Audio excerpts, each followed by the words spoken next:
গাজীপুরের কাপাসিয়া উপজেলার শীতলক্ষ্যা নদী ও ধাদারচর এলাকা পরিদর্শন করেছেন পরিবেশ, বন, জলবায়ু পরিবর্তন ও পানি সম্পদ মন্ত্রণালয়ের উপদেষ্টা সৈয়দা রেজওয়ানা হাসান। চ্যানেল এইচ এর গাজীপুর জেলা প্রতিনিধি মনির হোসেনের তথ্যচিত্রে থাকছে বিস্তারিত। শনিবার দিনব্যাপী অনুষ্ঠিত পরিবেশ কর্মীদের মিলন মেলা শীর্ষক এক অনুষ্ঠানে তিনি প্রধান অতিথি হিসেবে অংশগ্রহণ করেন। পরিদর্শন শেষে সাংবাদিকদের সঙ্গে আলাপকালে রিজওয়ানা হাসান বলেন, যেভাবে সরকার সেন্ট মার্টিন দখলকারীদের বিরুদ্ধে কঠোর পদক্ষেপ নিয়েছে, একইভাবে পলিথিন ব্যবহার ও পরিবেশ দূষণ রোধে অভিযান চলছে। পরিবেশ রক্ষায় কোনো প্রকার আপোস করা হবে না।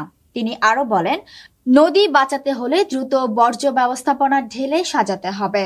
পরিকল্পিতভাবে বর্জ্য ব্যবস্থাপনা গড়ে তুলতে না পারলে নদী দূষণ রোধ সম্ভব নয়।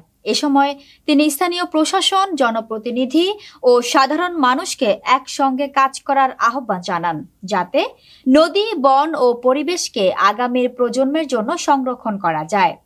অনুষ্ঠানে পরিবেশ কর্মী, সাংবাদিক, শিক্ষক ও স্থানীয় গণ্যমান্য ব্যক্তিরা উপস্থিত ছিলেন। অনেকেই আমার দায়িত্বে যেহেতু পানি সম্পদ মন্ত্রণালয় আছে, মনে করে নদী, নালা, খাল, বিল সব আমার এখন দেখার বিষয় না, এটাও মানতে হবে। দুইটার সমন্বয় করে আমি কতগুলো প্রায়োরিটি ঠিক করছি। আমি ওইটা যা যা করছে তাই করে দিচ্ছি। আছে এরকম কোনো উদাহরণ? চীনের মতো দেশের সময় লেগেছে 10 বছর বিপুল পরিমাণ ইনভেস্টমেন্ট করে। এটা আমার বিষয় না। পানি উন্নয়ন বোর্ডের কাজ কি? নদী ভাঙ্গা রোধ করা।